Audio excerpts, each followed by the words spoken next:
Boa noite a todos os amigos do grupo. A leitura do livro A Profecia Celestina, hoje, dia 9 de setembro. Inicia com a Cláudia e depois a Márcia Conro continua a leitura. Cláudia, bem-vinda, muito obrigado. A palavra é sua. Obrigado, boa noite a todos. Iniciarei pelo capítulo Uma Questão de Energia. Levantamo-nos ao amanhecer e viajamos para leste a manhã inteira praticamente em silêncio.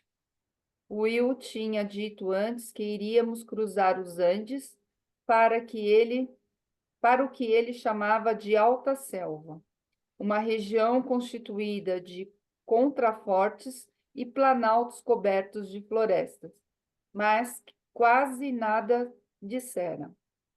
Eu lhe fizera várias perguntas sobre sua formação e sobre nosso destino, mas ele se esquivava polidamente, indicando que desejava concentrar-se na direção. Acabei parando de falar completamente e me concentrando, em vez disso, no cenário. As paisagens vistas dos picos da montanha eram atordoantes.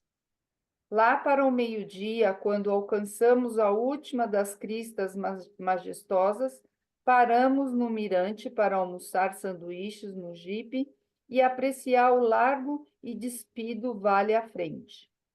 No outro lado do vale havia contrafortes menores, verdes de vida vegetal.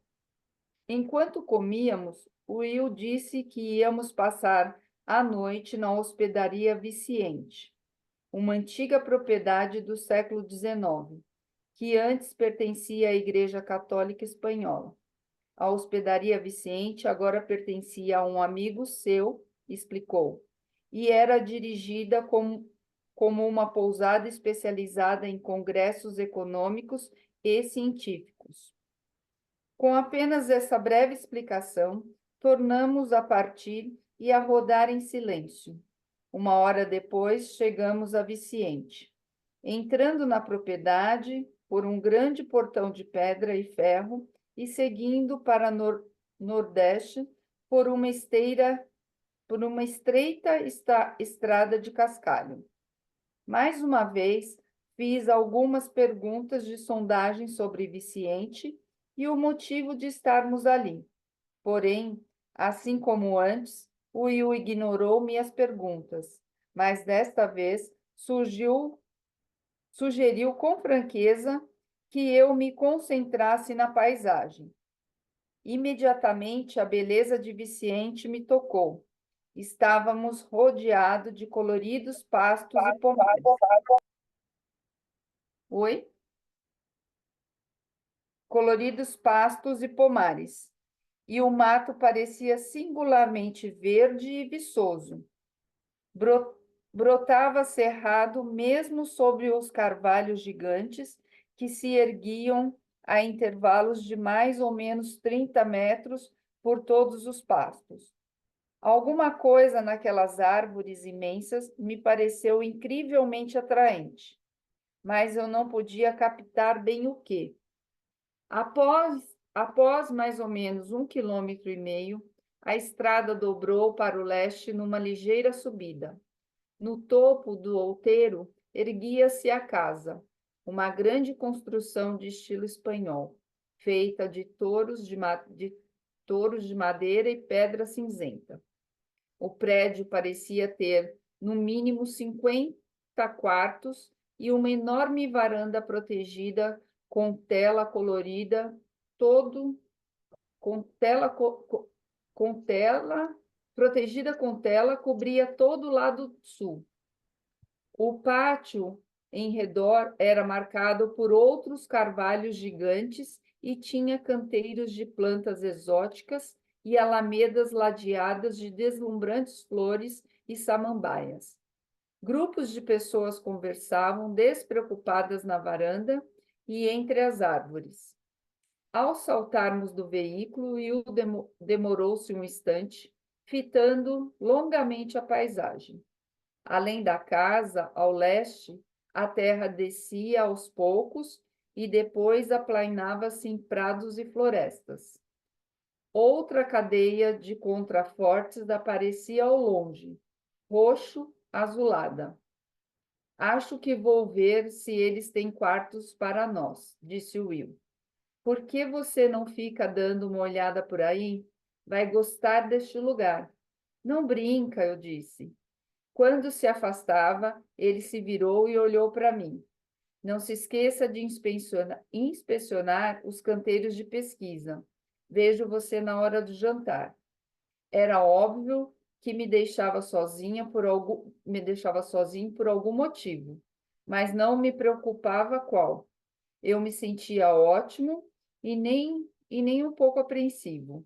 Ele já me havia dito que, devido ao substancial dólar turístico que Viciente trazia ao país, o governo sempre adotara uma atitude de vista grossa em relação ao lugar, embora o manuscrito fosse muitas vezes discutido ali. Fui atraído por várias árvores frondosas e uma sinuosa trilha para o sul, e por isso segui naquela direção. Assim que alcancei as árvores, observei que a trilha passava por um portãozinho de ferro e descia diversos lances de escadas de pedra, dando num prado cheio de flores silvestres. Ao longe, via-se uma espécie de pomar, um regato e mais terra coberta de mata. No portão, eu parei e inspirei fundo várias vezes, admirando a beleza embaixo. É lindo mesmo, não é? Perguntou uma voz às minhas costas. Virei-me depressa. Uma mulher beirando uma mulher beirando os 40 anos, com uma mochila, estava parada atrás de mim. Sem dúvida que é, eu disse. Eu nunca tinha visto nada parecido com isto. Durante algum tempo, ficamos contemplando os campos abertos e as plantas tropicais em cascata nos canteiros terraceados a cada lado de nós. E então eu perguntei: por acaso sabe onde ficam os canteiros de pesquisa? Claro, disse ela. Estou indo para lá agora. Eu lhe mostro. Depois de nos apresentarmos, descemos a escada e tomamos a trilha batida que seguia para o sul. Ela se chamava Sarah Lorner e tinha cabelos loiros, mechados e olhos azuis. E podia-se descrevê-la como jovem, não fosse pela atitude séria. Andamos vários minutos em silêncio. É sua primeira visita aqui? Ela perguntou. Sim, é, respondi. Não sei muita coisa sobre este lugar. Bem, eu estou entrando e saindo daqui há quase um ano. Por isso, acho que posso atualizá-lo um pouco. Há uns 20 anos, esta propriedade se tornou popular como uma espécie de reduto científico internacional. Várias organizações científicas faziam seus encontros aqui, sobretudo biólogos e físicos. Aí, há poucos anos, ela hesitou um minuto e me olhou. Já ouvi falar do manuscrito que foi descoberto aqui no Peru. Já ouviu falar do manuscrito que foi descoberto aqui no Peru? Sim, ouvi. Me falaram das duas primeiras visões. Tive vontade de dizer-lhe que estava fascinado pelo documento, mas me contive, perguntando-me se devia confiar inteiramente nela. Achei que talvez fosse isso, ela disse. Parecia que você estava absorvendo a energia daqui. Atravessamos uma ponte de madeira que transpunha o regato. Que energia? Perguntei. Ela parou e se recostou na balaustrada da ponte. Sabe alguma coisa da terceira visão? Nada. Descreve uma compreensão do mundo físico diz que nós, seres humanos, vamos perceber o que era antes uma espécie de energia invisível. A hospedaria se tornou um lugar de encontro dos cientistas interessados em estudar e conversar sobre este fenômeno. Então, os cientistas acham que essa energia é real? Perguntei. Ela se voltava para atravessar a ponte. Ela se voltava para atravessar a ponte. Só alguns, respondeu, e sofremos uma certa pressão por isso. Então, você é cientista? Ensino física numa pequena faculdade do Maine. Então, por que alguns cientistas discordaram de você? Ela ficou em silêncio um instante, como se pensasse. Você tem que entender a história da ciência, disse, olhando-me de relance, como se estivesse pensando se eu queria me aprofundar no assunto. Assenti com a cabeça para que prosseguisse. Pense um instante na segunda visão. Após a queda da visão do mundo medieval, nós no Ocidente, de repente nos tornamos conscientes de que vivíamos num mundo totalmente desconhecido. Ao tentar entender a natureza deste universo, sabíamos que precisávamos, de algum modo, separar os fatos da superstição. Nesse sentido, nós, cientistas, assumimos uma determinada atitude conhecida como ceticismo científico, que, na verdade, exige provas concretas para qualquer nova afirmação sobre como funciona o mundo. Para acreditarmos em qualquer coisa, queríamos provas que pudessem ser vistas e apalpadas. Toda ideia que não se pode provar de alguma maneira física era sistematicamente rejeitada.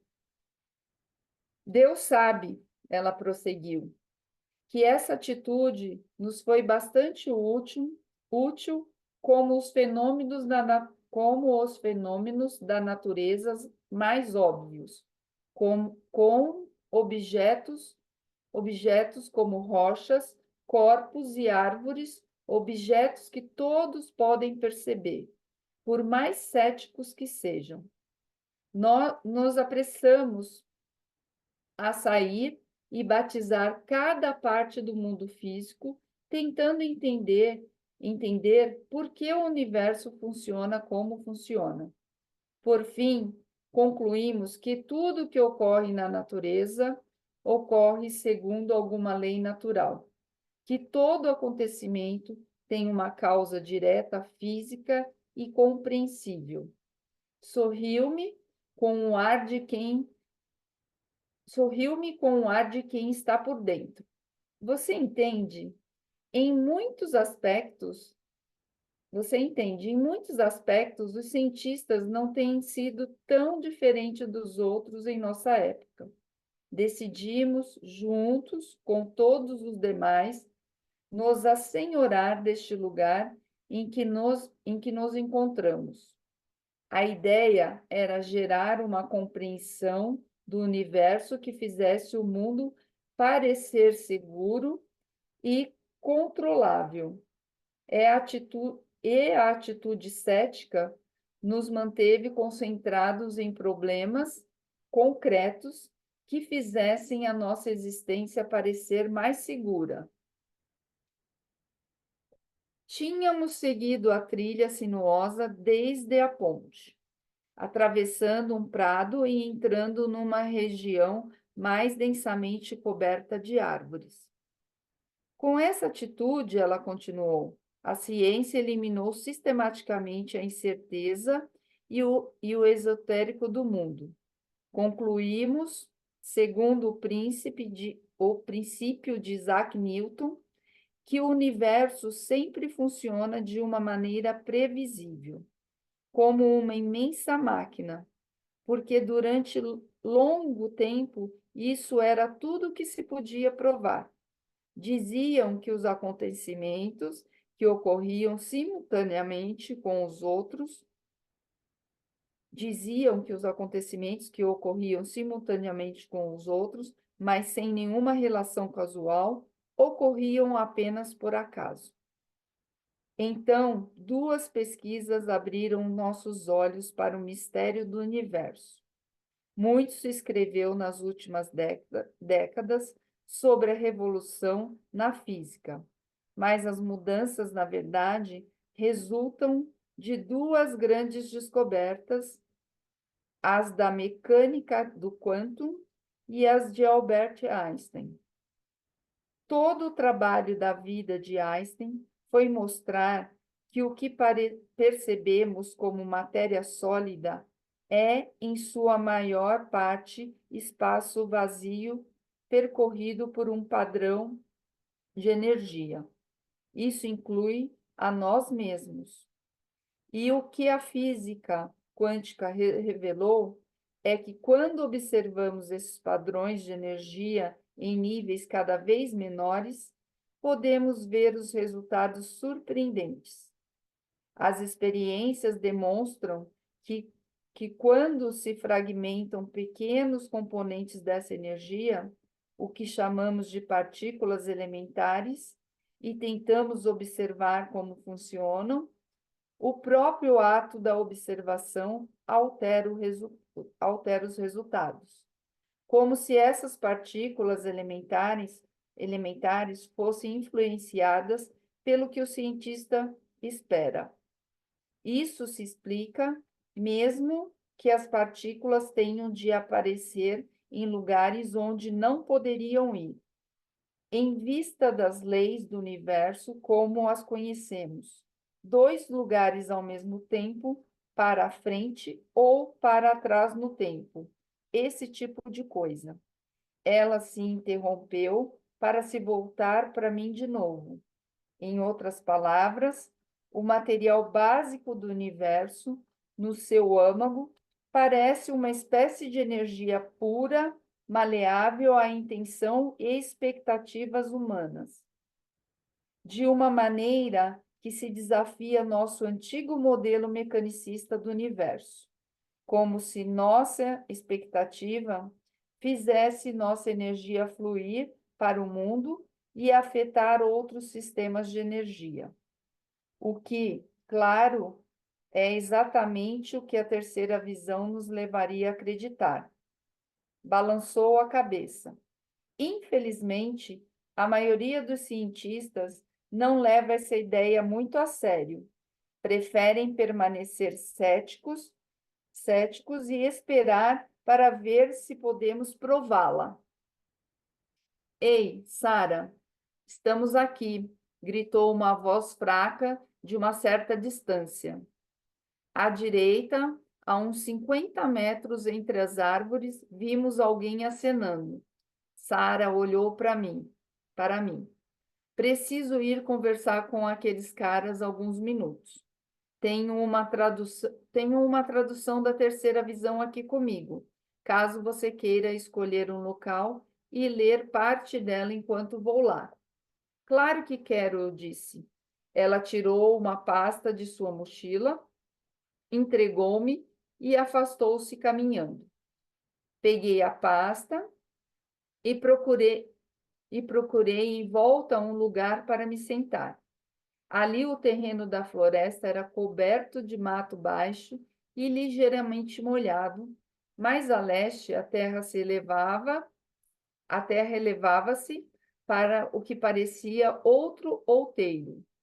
Resolvi andar naquela direção em busca de um lugar seco. No alto da elevação, fiquei impressionado. Era outro lugar de incrível beleza.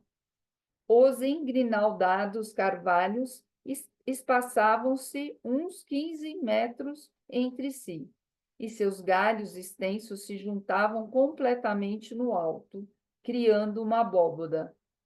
Do chão da floresta brotavam plantas tropicais de largas folhas, que se erguiam a 1 metro, 1,5 metros de altura, as folhas com até 25 centímetros de largura.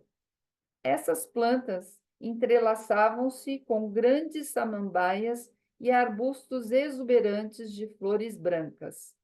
Escolhi um lugar seco e me sentei. Senti o cheiro úmido das folhas e a fragrância das flores. Abri a pasta e fui ao início da tradução. Uma breve introdução explicava que a terceira visão traz uma compreensão modificada do universo físico. As palavras reproduziam com nitidez o resumo de Sara. Previa que lá pelo fim do segundo milênio, os seres humanos descobririam uma nova energia que formava a base de tudo e de tudo se irradiava, incluindo nós próprios. Pensei nessa ideia um instante. E então li uma coisa que me fascinou. O manuscrito dizia que a percepção humana dessa energia começa com uma ampliada sensibilidade à beleza. Enquanto pensava nisso, o som de alguém caminhando pela trilha embaixo me chamou a atenção. Vi Sara no exato momento em que ela olhou para o outeiro e me avistou. Este local é fantástico, ela disse, ao se aproximar de mim. Já chegou no trecho sobre a percepção da beleza? Já respondi, mas mas não estou certo do que significa. Mais adiante no manuscrito, ela disse, ele entra em mais detalhes, mas vou lhe dar uma explicação resumida. A percepção da beleza é um tipo de barômetro que diz a cada um de nós a que ponto estamos perto de perceber realmente a energia. Isso é claro porque assim que a gente observa essa energia, percebe que ela está no mesmo contínuo que a beleza. Você fala como se a visse, eu disse, mas ela me olhou sem a menor presunção. Sim, vejo, mas a primeira coisa que desenvolvi foi uma apreciação mais profunda da beleza. Mas como funciona isso? A beleza não é relativa? Ela fez que sim com a cabeça. As coisas que percebemos como bela podem ser diferentes, mas as características verdadeiras que atribuímos aos objetos belos são semelhantes. Pense nisso. Quando alguma coisa nos parece bela, tem mais presença, nitidez de forma e vividez de cor, não? Salta aos olhos, brilha, parece quase iridescente, com comparação com o tom mortiço de outro objeto menos atraente. Assenti. Veja este lugar, ela continuou. Sei que você está apaixonado por ele, porque todos ficamos. Ele se impõe a nós. As cores e formas parecem ampliadas. Bem, o nível seguinte de percepção é ver um campo de energia pairando em torno de tudo. Devo ter parecido desnorteado, pois ela riu e depois disse muito séria: talvez devamos continuar até os canteiros. Ficam a menos de 1 quilômetro para o sul. Acho que vai achá-las interessantes. Eu lhe agradeci pelo trabalho de explicar o manuscrito a mim. Cláudia, Oi? é, a tua fala termina no acho que vai achá-las interessantes. Ah, eu não sei porque o meu é paginação diferente. Eu esperava que Tá você me bom. brecasse. Obrigada. A Marcinha estava lá assim. É, é porque, na realidade, né, como nós falamos, a minha leitura começou na página 50. E aí eu tinha do começo só Uhum. até onde você me brecaria. É, Parei. perfeito. Você parou a leitura, pode começar o comentário. Maravilhoso, maravilhoso por várias questões dessa percepção de energia, né, da ideia de que a ciência mecanicista, né, Sim. colocou tudo como concreto, como objeto, é muito lindo. A percepção do belo, e aí me remeteu tanto ao texto bíblico como e a própria Catiúcia fala muito isso, né? Quando seus olhos forem bons, todo o seu corpo terá luz. E não é só o seu corpo, é tudo que está à sua volta. Porque você pode olhar para uma mesma paisagem N vezes no seu dia. Se algum dia você for olhar com outra percepção ou com um olhar amoroso, talvez você veja ali algo que você nunca percebeu e que tem uma beleza, né? Isso é maravilhoso. Eu também não sei se vocês têm percebido esses dias que o ar está mais carregado e ele tá mais denso. Tanto no período da manhã, ao nascer do sol, quanto ao pôr do sol, a gente está conseguindo olhar mais para o sol e visualizar mais esse sol, que num dia muito claro, ou com ele, o céu muito limpo, nós não conseguimos, a gente não consegue, a gente consegue muito cedo ou muito tarde. Mas com essa densidade do ar, a gente está conseguindo olhar. E hoje de manhã eu estava sentada aqui fora, que eu acordei mais cedo que todo mundo, e eu estava olhando para o sol. E aí me veio essa coisa, né? A gente consegue olhar, e conseguindo olhar, a gente tem mais consciência, né? Porque é mais luz que a gente vê, é mais percepção que a gente tem. Inclusive, agora, acho que um pouco mais para frente no livro, ela vai fazer um exercício. A Márcia vai ler esse trecho, de acordar pela manhã e colocar a sua mão ou focar um ponto e você perceber a energia que o seu corpo emana, a energia que as coisas emanam. Se a gente colocar um olhar focado e minucioso, a gente consegue ter uma percepção dessa energia. E é muito bacana isso aqui. Outra coisa que me remete, desculpa eu continuar, é porque eu tive a oportunidade, eu e o Denis, de andar 70 quilômetros no Peru. Nós andamos tanto na parte andina como na parte amazônica, né, da floresta amazônica. E assim, é maravilhoso, gente. É uma sensação, é você pisar nesse Peru.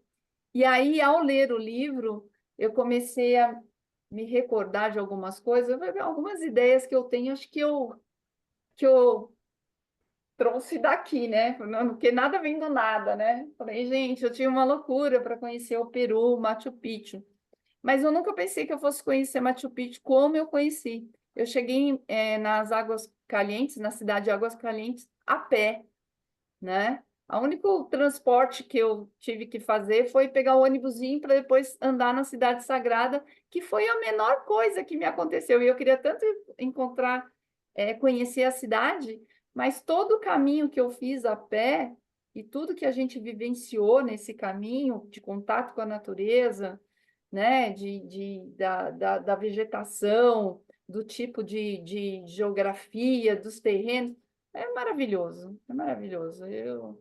Eu leio esse livro aqui, eu volto para as coisas que me são muito, que estão muito presentes assim dentro de mim. É maravilhoso.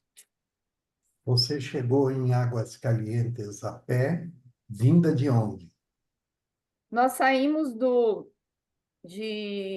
como é que é? De Cusco, né, da cidade, e aí nós fomos para uma localidade que eu não vou me lembrar todos os nomes agora, eu tenho tudo anotado. E aí nós iniciamos uma caminhada de 4 dias e 3 noites, né, que nós passamos a pé, né, pela parte andina, entrando na parte da floresta, porque nós subimos o monte chamado Salcantay, conhecemos o lago Mantai, subimos o monte, não lembro agora uma altitude assim absurda que você quase morre para chegar lá. Subimos o Salcantay, descemos, aí entramos na parte da floresta e aí chega na ferrovia ali, né? que é onde tem o trem que passa para Águas-Calientes. Quando chegou lá, o nosso guia falou: vocês podem optar de chegar em Águas-Calientes de trem. Aí o grupo era de 7 pessoas, né? Que eu acho que ele não queria fazer esse trecho, mas aí a gente se juntou falando, não, nós vamos chegar a pé. Eram mais 12 quilômetros, né, lá para dentro. Aí nós fomos até a cidade, dormimos na cidade, e no dia seguinte, logo cedo, é que a gente pegou o transporte para conhecer Machu Picchu. Que aí ficou fichinha perto de tudo que a gente viveu e viu, porque foi muito bom. Foi muito bom mesmo, maravilhoso. Eu recomendo. Existe essa caminhada, que é um pouco menor, e existe uma outra que ela é pela trilha Inca, que aí são de 7 dias, que eu acho que vale muito a pena também, tá? Eu recomendo, Que bom. tá bom? Bom, eu percebi algumas coisas nesse capítulo que me chamaram muita atenção. Primeiro, que esse livro foi, né, escrito em 93, né, no começo dos anos 90, e aqui, de certa forma, ele estava apresentando, pelo menos aos leigos, a física quântica. E apresentando de uma forma bem singular, né, bem simplificada, para a gente entender que, na verdade, a física até então, né, como a Cláudia até já esboçou isso, a física era uma coisa de 1 mais 1 igual a 2, né? O átomo tem uma vibração de energia que leva ele de um ponto ao outro, enfim. E a física quântica veio trazer as infinitas possibilidades, né, de, dependendo do observador, aquelas partículas terem movimentos totalmente diversos, né? Da possibilidade de você estar movimentando o que eles chamam de emaranhamento quântico, né? De você movimentar uma partícula aqui e uma partícula emaranhada por ela que esteja do outro lado do universo vai se movimentar ao mesmo tempo, né? Então, ele veio apresentando isso para nós aqui, e como bom romancista que é, antes de tudo, né, ele passa um bom tempo desse capítulo descrevendo a beleza da região onde ele estava, né? Do hotel para onde ele foi, das árvores, das montanhas e tal. E aí, num determinado momento, a gente pode até pensar assim, poxa vida, né? Ele precisa detalhar tanto, né? Porque no filme, por exemplo, 10 páginas desse livro acontecem em menos de 1 minuto, né? Porque o carro subindo uma determinada colina, né, leva 30 segundos no filme, só que aqui ele descreve tudo que se vê quando está subindo aquela colina, né?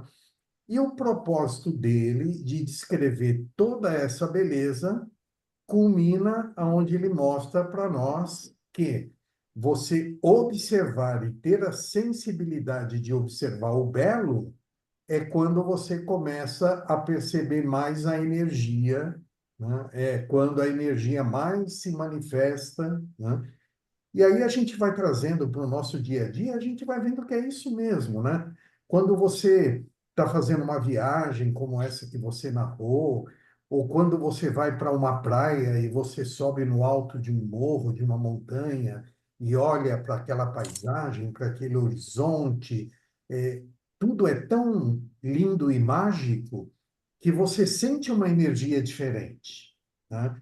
Uma energia que raramente você vai sentir se você estiver na janela de um prédio de 15 andares, dentro de São Paulo, com um monte de prédios em volta, enfim, né? Pode ter até uma beleza metropolitana, vamos assim dizer, mas é uma beleza que não vai fazer a gente enxergar, né, a força energética que tem ali naquele lugar, né? Então, para mim, esse início de capítulo aqui é muito lindo em função disso, dele mostrar os tipos de energia que existem, né? mostrar a ligação delas com a beleza, como a gente pode acessá-las, né, de uma forma bem, bem leiga até, vamos assim dizer. Então, isso foi uma coisa que quando eu estava na metade do livro, eu dizia para mim mesmo, nossa Senhora, quanta coisa já nos foi dita que a gente não se apercebeu disso, né? Porque da primeira vez que eu li esse livro, ele, para mim, ele era um livro bacana, um belo romance, que trouxe algumas ideias diferentes com o lance dos insights, né, das profecias, e tal. Mas eu, naquela época, eu não tinha essa percepção mais filosófica ou da física quântica, enfim. Então, hoje eu vejo que uma leitura como essa vai nos trazer muito aprendizado para N coisas da vida, né? Eu hoje vou olhar para o que é belo de uma forma ainda mais profunda, né? Porque ele ainda comenta aqui, mas a beleza não é relativa, e é isso que a gente aprende realmente, é isso que a gente vive no nosso dia a dia. Ah, a beleza é relativa. Então, se eu acho que aquele carro é bonito, é relativo a série de conceitos meus, né? Mas a beleza, ela não é só relativa, né? Ela é lastreada por uma energia muito forte que deixa aquele objeto, aquela paisagem, tudo harmônica. Aí ela fala das cores, né? Com as cores mais vivas, enfim. Então, eu acho que fica aí um convite para a gente apreciar o belo de uma forma mais profunda, né? Eu penso que fica um desafio também, né? Porque se a gente for esperar apenas ver beleza quando nós viajamos ou vamos para um lugar como esse, ou para uma praia, ou, né? Porque Uhum. existe a beleza também quando eu olho pela janela de uma cidade. Se eu, o que eu falei, se os meus olhos buscarem é, essa coisa, mesmo que quase imperceptível dentro de um cotidiano de uma cidade, né? Eu vou encontrar. É porque às vezes a gente está numa correria ou dentro de uma mecanicidade que a gente não consegue enxergar essa beleza. E às vezes essa beleza ela pode brotar até de uma calçada no meio da cidade, porque a gente sabe que do nosso chão do Brasil brota muitas coisas, às vezes está numa calçada, brotou uma árvore, um arbusto que dá uma flor linda. E muitas pessoas passam ali e não percebem, ou às vezes nem tem flor, é apenas uma vegetação, né? E existe uma beleza ali. Assim também como a gente não percebe o movimento de cada parte sólida de uma parede, de um rack, de um sofá, de uma porta, de qualquer objeto que está à nossa volta e tem movimento. E o filme Quem Somos Nós, que trata da física quântica, ele mostra isso. E ela é uma pessoa totalmente urbana, né? E começa a perceber toda a movimentação que existe nas partículas das coisas que estão à volta dela, não é isso? Pelo Ela, que eu me lembro do filme, é bem isso, né? ela é urbana e deficiente, né? Porque ela era Deficiente. muda, né? Ela, enfim. Sim. Mas é isso. Vamos dar espaço para mais alguém falar se quiser. Senão a Marcinha pode continuar. Renato, então, e aí nos remete também à questão da tríade, do bom, belo e verdadeiro, porque o belo é essa energia da qual nós estamos falando. Olha que é incrível, né? Uhum. Na hora me veio isso, porque essa tríade é muito forte para mim, né? Eu vejo essa tríade dentro em mim. E aí eu fico belo, belo. E hoje eu tive a verdadeira resposta, eu acredito. Sim. Porque é maravilhoso isso. Porque o belo traz essa energia, faz a percepção. Quando você está caminhando e encontra uma flor, é isso. se sente essa atração, né? Que é essa energia. Acredito que seja isso. Uma das causas disso, né? Tudo que a gente E está essa falando. tríade que você falou, ela se ela tem Intercom. interconectividade, porque você Sim, pode dizer assim, o verdadeiro é belo e ele é bom. O bom é verdadeiro e é belo, né? O belo é bom e é verdadeiro, né? E aí, aí bora. é lindo. A Rubem abriu um microfone, quer falar alguma coisa, Rubem? Não? O Marcos é que levantou a mão. Então, Marcos, por favor. Boa noite. Boa noite. Eu queria falar da minha parte de visão de fotógrafo. É, entra muito o estado de espírito.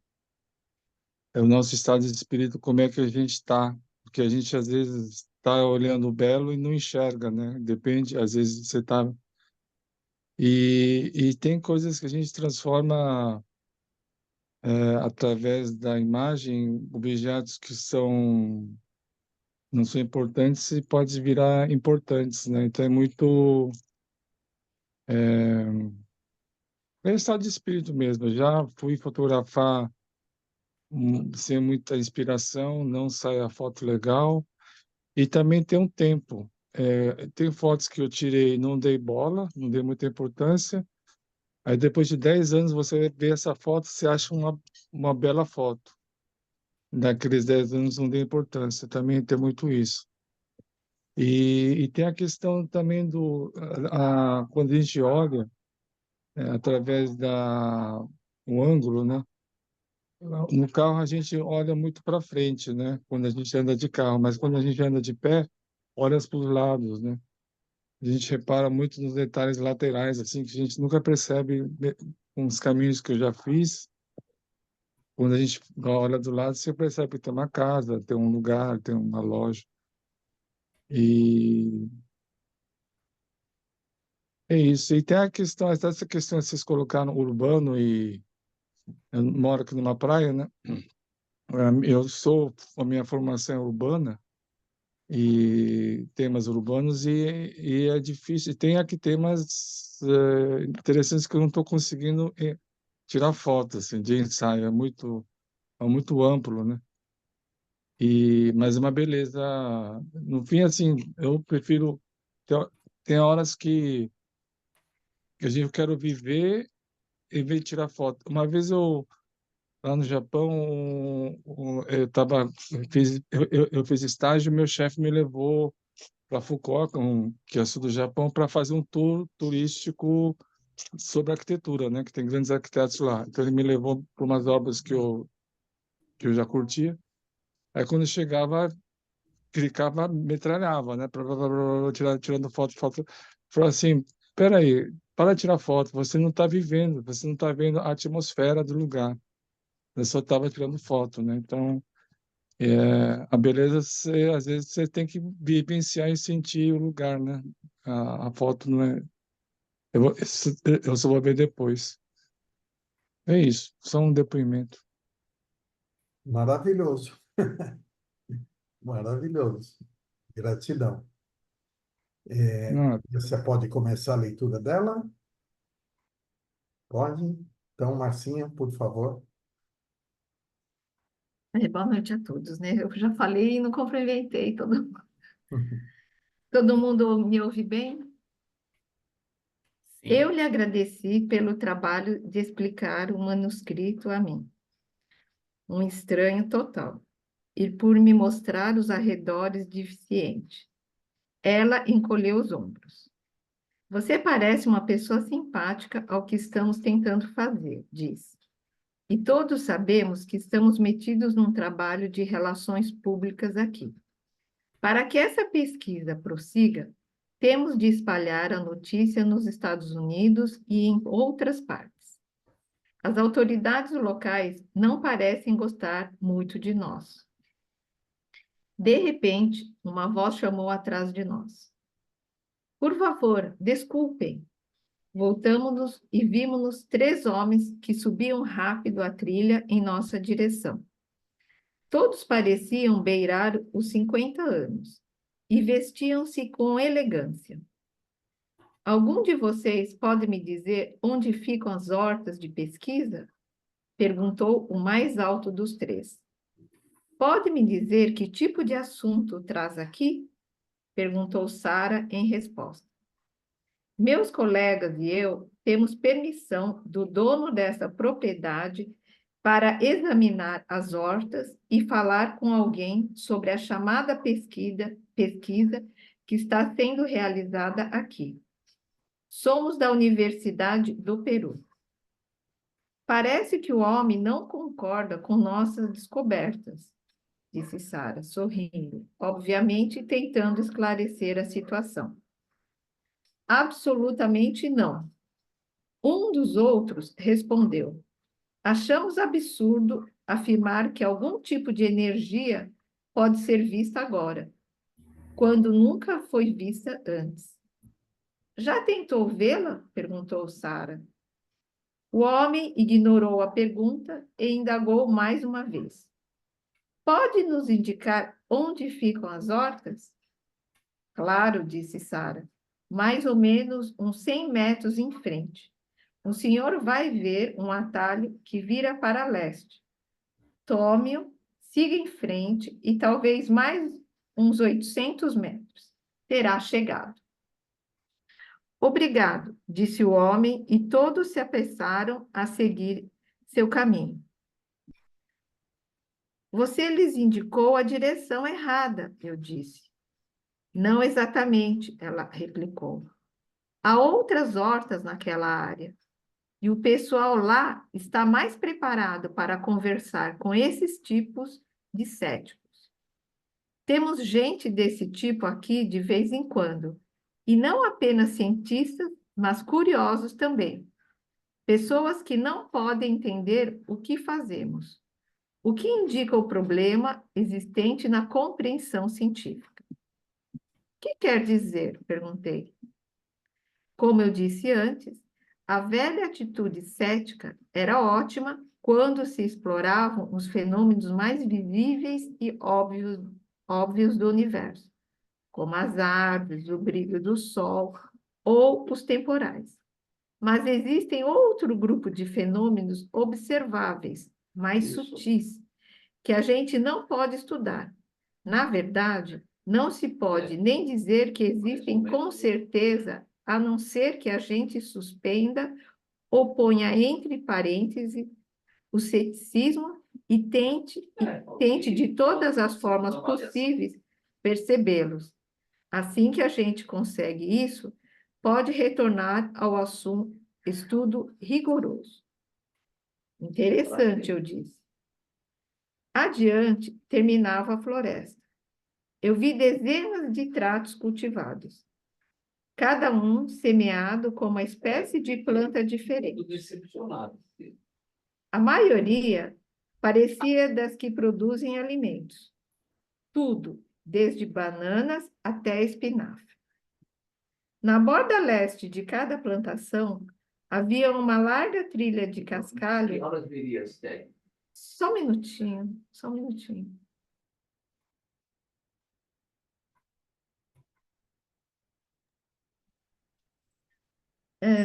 Na borda leste de cada plantação, havia uma larga trilha de cascalho que seguia para o que fazia uma rodovia federal ao norte.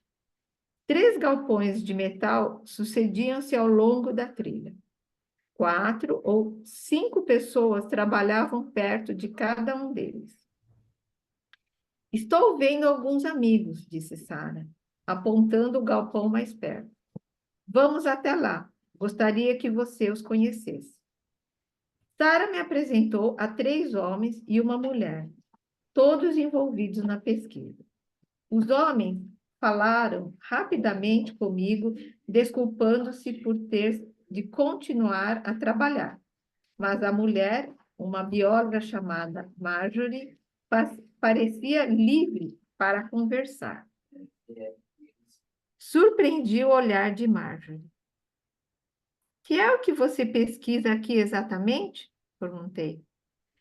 Ela pareceu ser apanhada desprevenida, mas sorriu e acabou respondendo. É difícil saber por onde começar, disse. Está familiarizado com o manuscrito? Os primeiros capítulos, comentei. Acabo de começar a ler a terceira visão. Bem, é para isso que estamos todos aqui. Venha, vou lhe mostrar. Fez um sinal para que eu a seguisse e contornássemos o galpão de metal até uma plantação de feijão. Notei que as plantas pareciam excepcionalmente desenvolvidas, sem qualquer dano visível de inseto ou folhas mortas.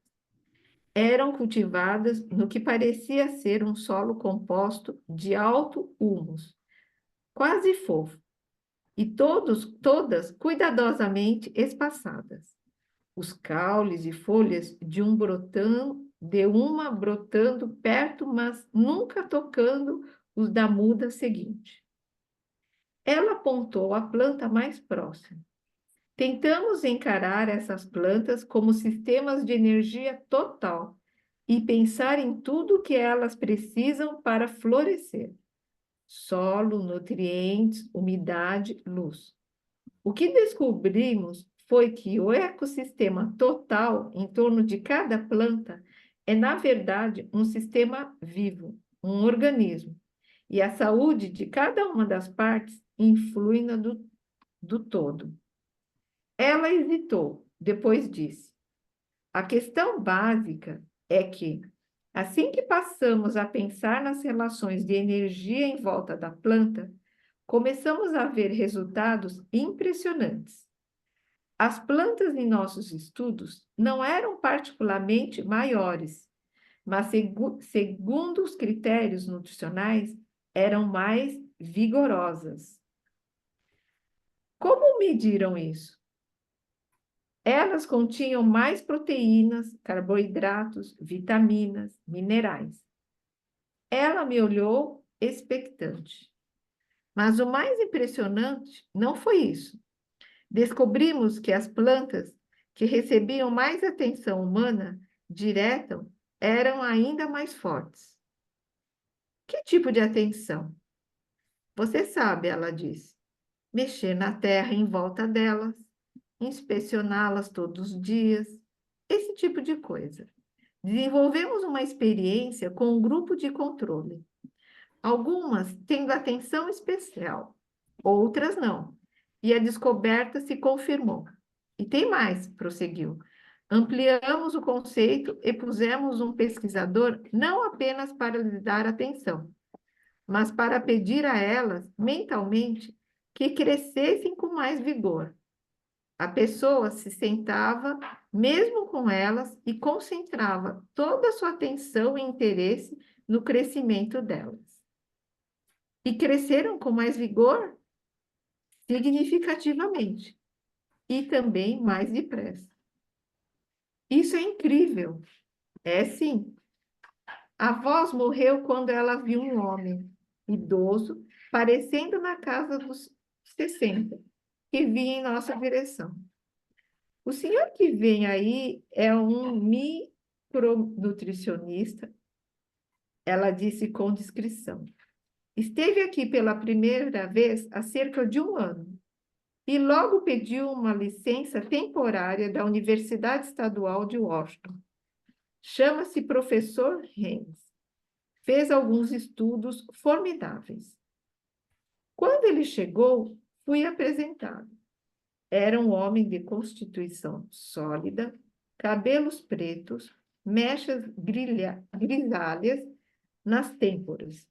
Após algumas provocações de Marjorie, o professor começou a resumir sua pesquisa. Estava muito interessado, disse-me, no funcionamento dos órgãos do corpo medidos por testes de sangue altamente sensíveis, sobretudo no funcionamento relacionado com a qualidade do alimento ingerido. Explicou-me que o que mais o interessava eram os resultados de um determinado estudo que mostrava que, embora as plantas nutricionalmente ricas, do tipo cultivado incipiente, aumentassem muitíssimo a eficiência do organismo, o aumento estava acima do que se poderia esperar, razoavelmente, dos próprios nutrientes, segundo o nosso entendimento, da maneira que funcionam na fisiologia humana. Alguma coisa inerente à estrutura dessas plantas criava um efeito ainda não explicado. Olhei para Marjorie e perguntei: então, a concentração de atenção nessas plantas lhes deu alguma coisa que aumenta a força humana de volta quando são ingeridas? É essa energia de que se fala no manuscrito? Marjorie olhou para o professor. Ele me deu apenas um meio sorriso. Ainda não sei, respondeu. Perguntei-lhe sobre sua pesquisa futura e ele me respondeu que queria duplicar a horta na Universidade de Washington e dar início a alguns estudos a longo prazo, para ver se as pessoas que comiam essas plantas tinham mais energia ou mais saúde por um maior período de tempo. Enquanto ele falava, não pude deixar de lançar umas olhadas de vez em quando a Marjorie. De repente, ela me parecia incrivelmente bela. Tinha o corpo comprido e esbelto, mesmo sob os jeans folgadões e a camiseta. Olhos e cabelos castanhos. Os cabelos caindo em cachos afunilados em torno do rosto. Senti uma forte atração física. No momento mesmo em que tomava consciência dessa atração, ela virou a cabeça, me fitou diretamente dentro dos olhos e recuou um passo. Preciso me encontrar com alguém, disse. Talvez veja você mais tarde. Despediu-se de Jens, me deu um sorriso estranho e desceu a trilha, passando pelo abrigo de metal. Depois de alguns minutos de conversa com o professor, desejei-lhe um bom dia e voltei andando para onde estava Sara. Ela ainda conversava intensamente com um dos pesquisadores, mas me acompanhou com o olhar enquanto eu andava. Quando me aproximei, o homem com quem ela estava sorriu. Rearrumou as notas em sua prancheta e entrou no galpão. Descobriu alguma coisa? Sara perguntou. Sim, respondi distraidamente. Parece que esse pessoal está fazendo coisas interessantes. Eu olhava para o chão quando ela perguntou: Onde foi Marjorie? Quando ergui o olhar, vi uma expressão divertida no rosto dela. Disse que ia se encontrar com alguém. Você a desligou? Ela perguntou, agora sorrindo. Ri. Acho que sim, mas eu não disse uma palavra. Não precisa, ela falou. Marjorie pode detectar uma alteração em seu campo. Era bastante óbvio. Eu estava vendo daqui. Uma alteração em meu o quê? No campo de energia em torno de seu corpo. A maioria de nós aprendeu a vê-lo, pelo menos em certa luz. Quando uma pessoa tem pensamentos sexuais, o campo energético como que turbilhona em volta e, na verdade, se projeta para a pessoa objeto da atração. Isso me pareceu inteiramente fantástico, mas antes que eu pudesse comentar, fomos distraídos por várias pessoas que saíam do galpão de metal. Hora das projeções de energia, disse Sara. Você vai querer ver isso. Seguimos 4 rapazes, aparentemente estudantes, até um trato de milho. Quando nos aproximamos, percebi que o trato Era composto de dois substratos separados, cada um de uns 3 metros quadrados.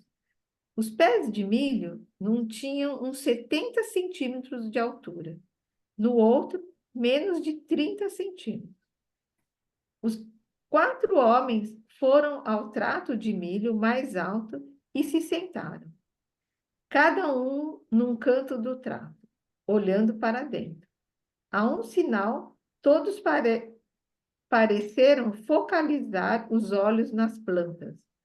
O sol de fim de tarde brilhava atrás de mim, banhando o trato de uma luz suave, âmbar. A horta de milho, os estudantes silhuetavam-se contra o fundo quase negro.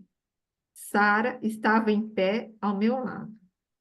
Isso é perfeito, ela disse.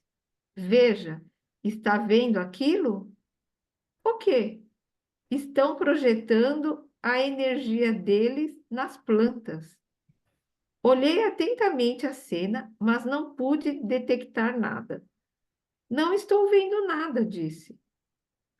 Agache-se mais baixo, então, disse Sara, e focalize o espaço entre as pessoas e as plantas. Por um instante, julguei ver um tremular de luz, mas concluí que era apenas uma imagem posterior, ou meus olhos me pregando peças. Tentei várias vezes mais ver alguma coisa e desisti. Não consigo fazer isso, disse, levantando-me. Sara me deu um tapinha no ombro. Não se preocupe com isso. A primeira vez é a mais difícil. Geralmente, é preciso treinar um pouco a maneira de focalizar os olhos. Um dos meditadores nos olhou e levou o indicador aos lábios. E assim, voltamos andando para o galpão. Vai ficar muito tempo inconsciente? Perguntou Sara. Provavelmente não, respondi. A pessoa com quem vim está procurando a última parte do manuscrito. Ela pareceu surpresa. Eu achava que todas tinham sido encontradas. Embora imagine que eu não saberia. Ando tão absorvida na parte relativa ao meu trabalho que não li grande parte do resto. Instintivamente, toquei no bolso da calça. De repente, incerto de onde estava a tradução de Sara, estava dobrada no bolso traseiro. Sabe, disse Sara, descobrimos que 2 períodos no dia são mais propícios a ver os campos de energia. Um é o pôr do sol, o outro ao nascer. Se quiser, me encontro com você amanhã, ao amanhecer, e a gente tenta de novo. Estendeu a mão para pegar a pasta. Assim, continuou. Posso fazer uma cópia dessa tradução para você levar consigo. Pensei nessa sugestão durante alguns segundos e decidi que não faria nenhum mal. Por que não? Perguntei. Mas tenho de verificar com meu amigo e confirmar se teremos tempo suficiente. Sorri para ela, que a faz pensar que posso aprender a ver essa coisa? Chame de palpite. Combinamos nos encontrar às 6 da manhã e iniciei sozinho a jornada de quase 1 quilômetro para a hospedaria. O sol desaparecera completamente, mas a luz ainda banhava de tons laranja as nuvens cinzentas no horizonte. O ar estava frio, mas não soprava nenhum vento. Na hospedaria, uma fila formava-se diante do balcão de servir no imenso refeitório. Sentindo-me faminto, fui até o início da fila para ver que comida serviam. Will e o professor Haynes estavam quase na frente, conversando informalmente. Bem, disse Will. Como foi a tarde? Ótima, respondi. Este é William Haynes, Will acrescentou. Sim, eu disse. Já nos encontramos antes. O professor assentiu com a cabeça. Falei de meu encontro na manhã seguinte. Will disse que não teria nenhum problema, pois precisava encontrar umas 2 pessoas com as quais ainda não falara, e não previa partir antes das 9 da manhã. A fila andou, então, e as pessoas atrás de nós me convidaram a juntar-me a meus amigos. Andei até o lado do professor. Então, que acha do que estamos fazendo aqui? Perguntou Haynes. Não sei, respondi. Estou tentando deixar assentar um pouco. Toda essa ideia de campos de energia é nova para mim. A realidade dela é nova para todo mundo, ele disse. Mas o interessante é que essa energia é o que a ciência sempre buscou. Uma coisa comum por baixo de toda a matéria. Desde Einstein, sobretudo, a física tem buscado uma teoria de campo unificado. Não sei se isso é ela ou não, mas esse manuscrito estimulou algumas pesquisas interessantes. Que seria preciso para a ciência aceitar essa ideia? Perguntei. Um modo de medi-la, ele respondeu. A existência dessa energia não é tão estranha, na verdade. Os mestres do Karatê falaram de uma energia Chi, subjacente, responsável por suas proezas aparentemente impossíveis, de quebrar tijolos com as mãos e ficar sentados impassíveis, no lugar com 4 homens tentando removê-los. E todos nós já vimos atletas fazerem movimentos espetaculares, contorcendo-se, virando-se e pairando no ar de modos que desafiam a gravidade. Tudo isso é resultado dessa energia oculta a que temos acesso. Claro, ela não será realmente aceita até que um número maior de pessoas possa vê-la de fato. Você já a viu? Perguntei. Vi alguma coisa, ele respondeu. Na verdade, depende do que eu tenha comido. Como assim? Bem, as pessoas aqui que veem logo esses campos de energia comem, sobretudo, legumes. E, em geral, comem apenas as plantas de alta potência que elas próprias cultivam. Ele apontou o balcão de comidas. Isso é parte deles, embora, graças a Deus, sirvam um pouco de peixe e aves para caras velhos como eu, viciados em carne. Mas se obrigo a comer diferente, sim, consigo ver alguma coisa.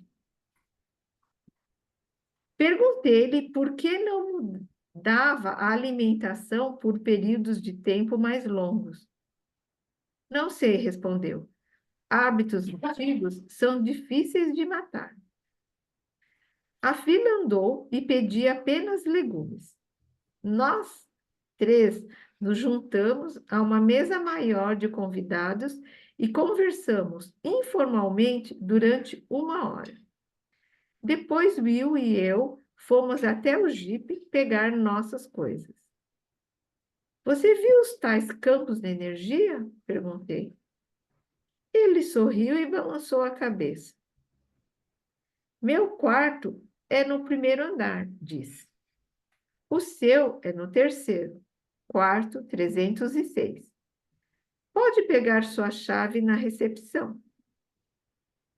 Quando é que acaba? Como eu falei para a Cláudia, acaba a tua leitura, começa teu comentário. Gente, que energia que eu quero ver também. É incrível quando ele fala uma parte das plantas, né? Que como é a energia que nós colocamos na plantação, a planta sai muito mais nutritiva. Gente, isso é sabido, mas será praticado. É por isso que a gente vê as plantas orgânicas, enfim, todas as outras, né? É incrível mesmo, né? Saber que lá atrás eles sabiam disso e tudo isso é fruto de estudos e saber que alimentar disso faz a gente ficar muito mais suscetível a termos essa visualização dessa energia. É incrível mesmo. Não sei o que dizer mais. As flores que o digam, Márcio. Sim, sim, é incrível. Vocês alguma vez já fizeram um exercício para poder enxergar a aura humana, que é o excedente de energia que está em nós? Eu já, Já. já. E Eu não. você enxergou, Odete, a aura? Assim, um campo claro, na Gente, época que eu queria ver e exercitava. Agora já não vejo mais nada. A Del Carmen também balançou a cabeça que sim, você já fez esse exercício e conseguiu enxergar?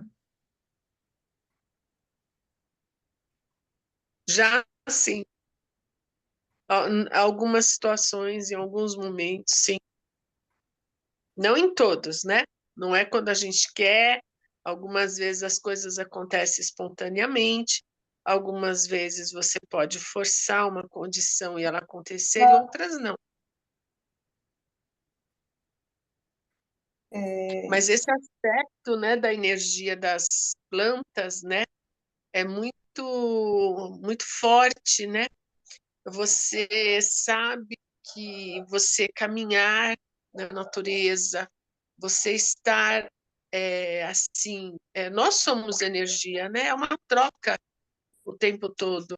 Você estar na conexão, você sentir, né, que você está ali naquela sintonia, mas estar de verdade, né? Como o Marcos falou, né? Ele colocou a questão de o lado de como você sente espiritualmente, como você está naquele momento. Isso muda a frequência, né? Então ele, como fotógrafo, percebeu, né? Porque ele buscou imagens através da câmera e ele mostrou depois sem a câmera, né? Ele as percebeu sem a câmera.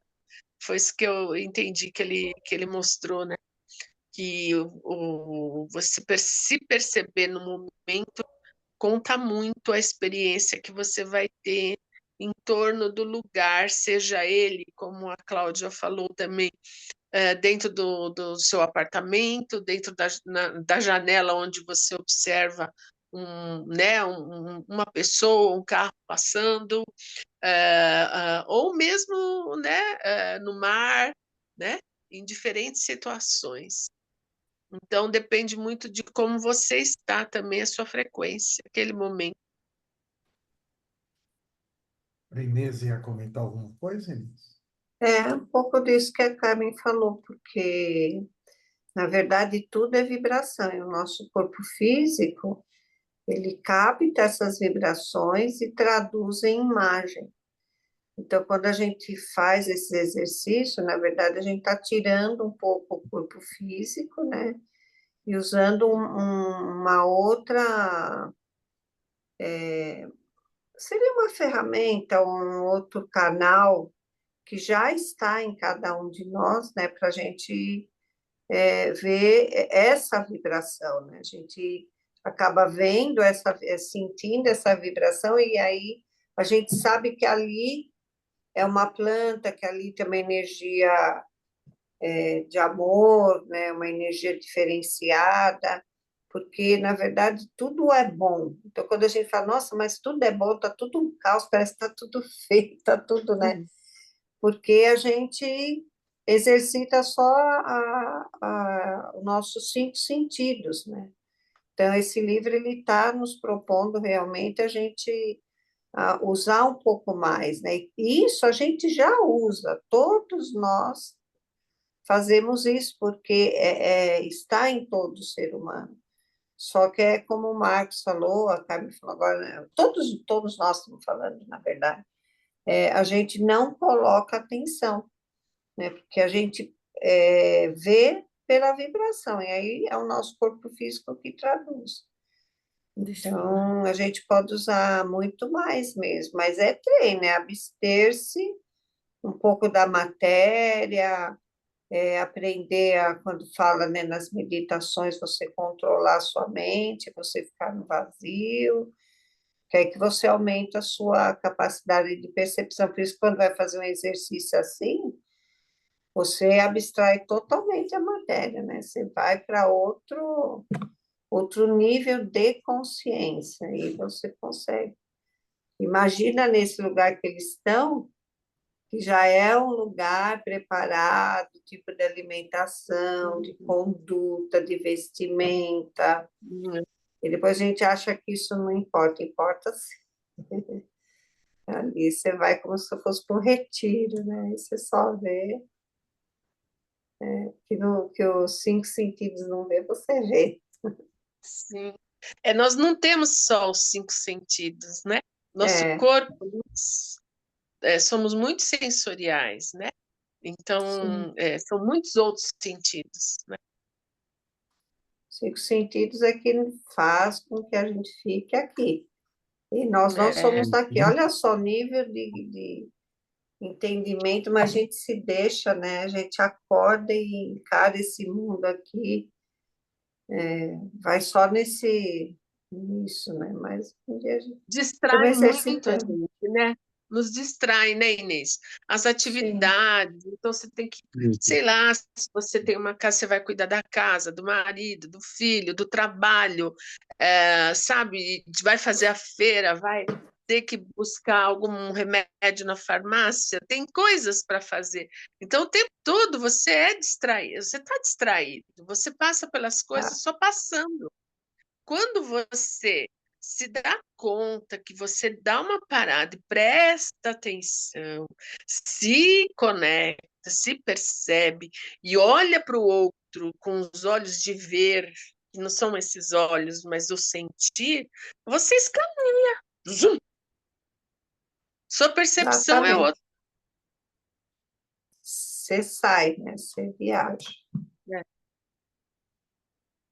Marcos, acho que quer falar? É. Sim, só para que eu não falo muito claro assim, só para só nomear assim, né? Eu já fui com um espírito de turista, né? Como um turista e como viajante. Acho que a diferença do turista de um viajante é o turista se leva toda a tua casa no lugar, né? Tipo, e o viajante mergulha o local, né? O lugar. Era, não sei se estou querendo conseguir.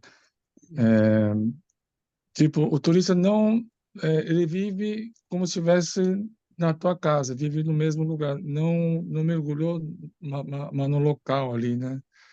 Não se abriu no lugar, que não se entregou e não e o viajante ele está aberto a tudo. Então essa percepção muda muito. Conhece a pessoa, as plantas, o lugar, enfim.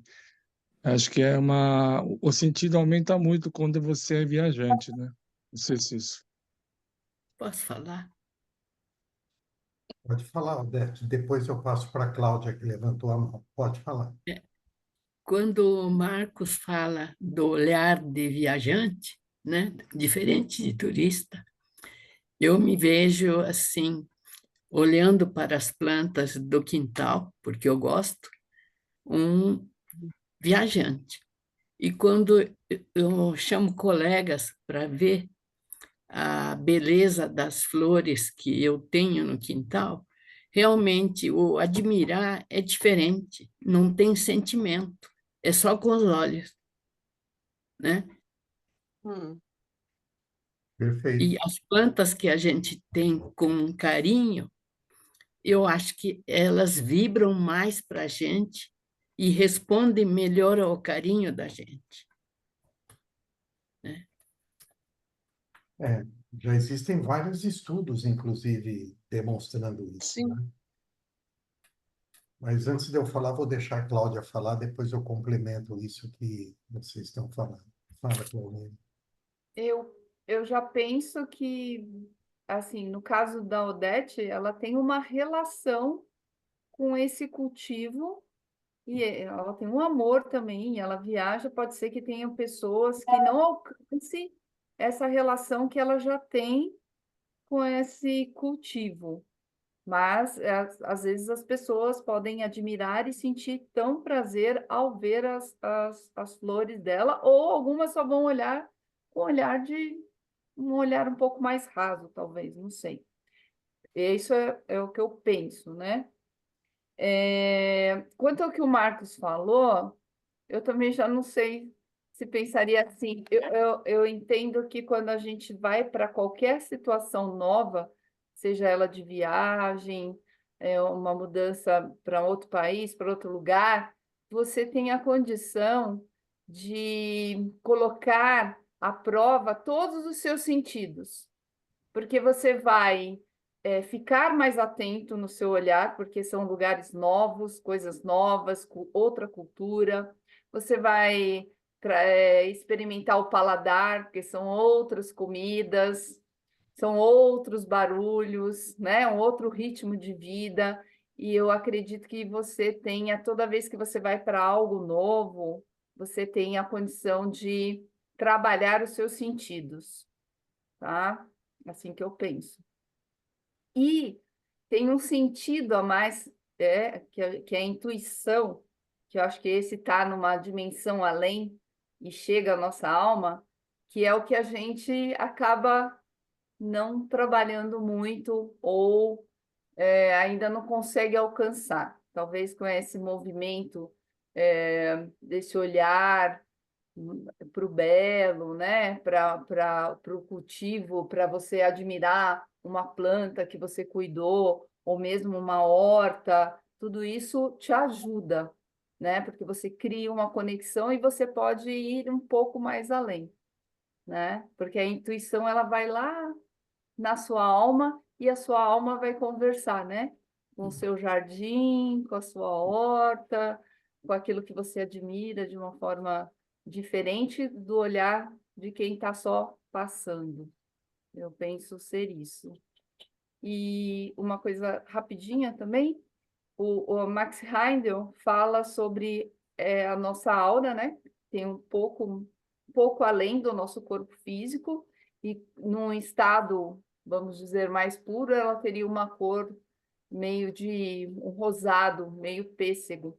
E ele também tem um livro que chama A Teia do Destino, que descreve bastante situações onde o nosso corpo de desejo é movimentado, né, pelas nossas emoções, pelos nossos, né, o nosso movimento interno aqui, e que muda a cor dessa aura. E aí ele dá a descrição, assim, às vezes um líder, um pastor de uma igreja que está pregando, as pessoas que estão envolvidas naquele canto, tudo isso movimenta os nossos corpos e muda essa coloração, né? Tem toda essa química acontecendo, porque também acho que é uma química, tudo é química, né? Tudo é uma energia. E muitas pessoas, eu não tenho essa condição, né? Posso perceber uma energia nesse movimento que ele ensinou a fazer no livro, onde você foca seu olhar e consegue ver um campo meio que sutil e muito, né, muito fraquinho, assim, entre os meus dedos, mas não consigo ver cores, não consigo ver toda essa grandiosidade que deve ser, né? De cores, de movimento das pessoas, né? Dos sentimentos que a gente demonstra quando está falando, ou quando está se expondo, ou quando está recebendo uma situação, ou qualquer coisa que possa acontecer conosco, com as plantas, com os pássaros, com as árvores, com tudo que nos rodeia. É isso.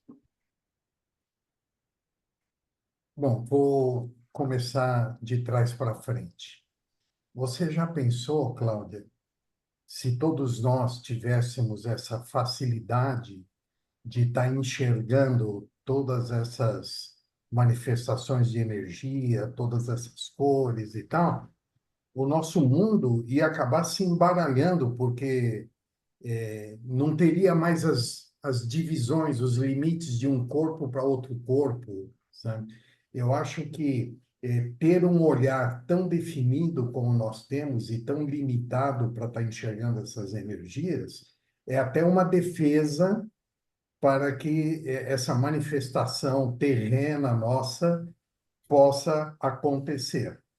Agora, como isso existe, como isso é um fato, quando cada um de nós, né, treina um pouco mais, se alimenta de uma forma diferente, tem uma energia interior, né? Tanto é que quem já teve a oportunidade de utilizar aquele aparelhinho Aura Meter, né, que mede o campo energético, né, em volta das pessoas, sabem que existem estudos até que mostram, por exemplo, que uma mulher gestante, você usa aquele aparelho nela, a aura dela vai assim, às vezes Uhum. a 1 quilômetro, né?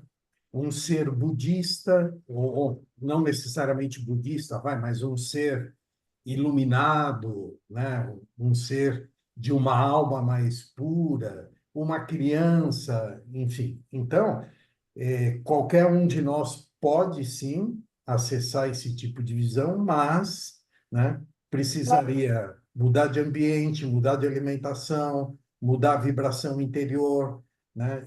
Como a Del Carmen estava dizendo, desocupar a cabeça de um monte de coisa que a gente. Eu vou contar uma coisinha boba para vocês bem rapidamente. Eu estou usando um colete, né, por causa daquela minha queda, e esse colete, todo dia eu peço para a Inês colocar ele para mim, porque o feixe dele é atrás, né, e não dá para fazer isso sozinho. Enfim. Até que, uma hora, ao invés da Inês estar perto de mim, estava um filho meu e eu pedi para ele fazer isso, né? E aí eu quis me justificar, né? Eu falei, sabe por quê, filho? Porque sozinho não dá para colocar. Aí ele olhou e falou, não, realmente, né, a passagem aqui é muito estreita, tudo, não dá mesmo. A não ser que o senhor ponha para frente, faça a passagem e depois.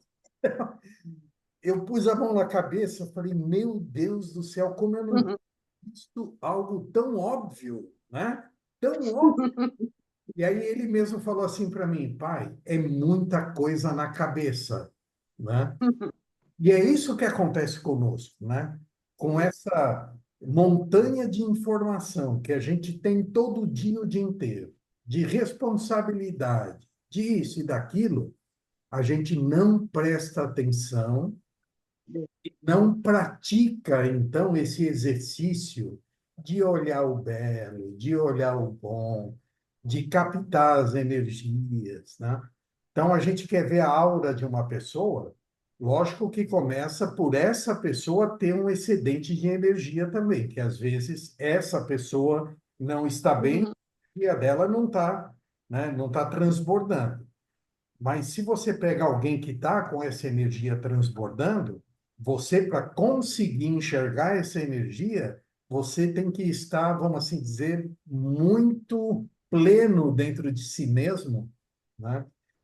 E o universo é tão inteligente que é como se ele dissesse para nós assim: o que que você vai fazer com isso? Que proveito você vai tirar dessa visão? Ou você quer enxergar isso apenas para poder dizer assim, ah, eu sou bom, eu enxerguei uma energia, né? Agora, se você tiver o que fazer com isso, se você souber efetivamente, né, a hora que eu alcançar esse nível, eu vou ter alcançado porque eu fiz mudanças interiores e tal, e tal, e tal. E aí, com isso, eu vou procurar ajudar a natureza, o ser humano. Aí pode ser, que é o que acontece às vezes, né, com monges, ou qualquer filósofo ou líder religioso que se afaste num retiro nas montanhas do Himalaia, do Tibete, enfim, né? Vai alcançar. Agora, para nós, envolvidos nesse dia a dia, de trabalho, de família, de mídia social, vai alcançar isso é difícil, óbvio, né? Que é difícil. Mas legal que ele traz isso para a gente estar conversando assim, e aí talvez o dia que a Márcia for lá para Boracéia e ela for caminhar na praia, né, ela vai dizer assim, acho que eu vou comer diferente hoje, acho que eu vou fazer uma oração antes, e a hora que eu for caminhar, eu vou sentir aquilo e olhar para aquilo, né, de uma forma muito diferente do que eu faço há 20 anos que eu venho para cá, vamos assim dizer, né? E cada um de nós, né? A Odete com as suas rosas, com as suas flores, né? Enfim, é isso. Alguém mais quer completar alguma coisa? Assim, eu quero. Tem vários aparelhos que você falou, né, da radiestesia. Tem Uhum, o pêndulo também, que é capaz de fazer essa medida. Tem uma máquina que chama-se máquina Kirlian, uhum, que também você Médio. fotografa a uhum, energia, né, da aura, a cor dela, ela mostra, né, tudo isso. A varinha de radiestesia para você encontrar água, né? Que um galinho de árvore, né? Com, né? Aquele V você consegue também, né? É tão forte quando você consegue encontrar esse elemento, né? Que ele se dobra, é incrível, né? Então você experimenta essa força através de alguns instrumentos, como o pêndulo mesmo. Você não está mexendo ele está ou ele está balançando para frente, para trás, ou ele está rodando, ou ele está parado. Então, você imagina o nosso corpo dentro de né, caminhando num planeta que está ali o tempo todo sobre, né, massa e condensação e átomos, a energia, por isso que a gente, né, tem a gravidade, por isso que a gente consegue andar na Terra, né? Porque nós temos essa gravidade, né? E que nos permite locomover e andar como nós andamos. Senão a gente estaria flutuando, né? Gravitacionando, voando o tempo todo, não é? verdade, verdade. Um instante. Ai, Fala, Odete. desculpe. Não, Pode- ainda em relação à energia, a gente aprendeu de que se eu estendo o braço e faço o máximo de força, o outro vem e me derruba.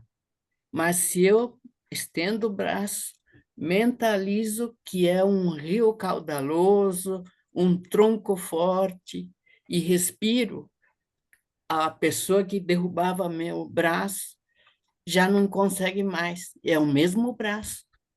Então é o Ki, Uhum. né? A energia do Ki, né? É, Uhum. Esse mesmo exercício, Odete, que você falou, ele é é, feito também assim. Você manda a pessoa, né, estender o braço e faz uma pergunta para ela e ela mente na resposta. sim, Você sim, desce o braço dela com sim, facilidade. sim, é Tá? verdade. Se ela falar a verdade, você tem dificuldade para Uhum. o braço dela. É muito mágico isso tudo de energia. É, Gente, já são quase 15 para as 10. Eu vou encerrar a gravação para a gente é, combinar a outra leitura, tá? Deixa eu tá bom.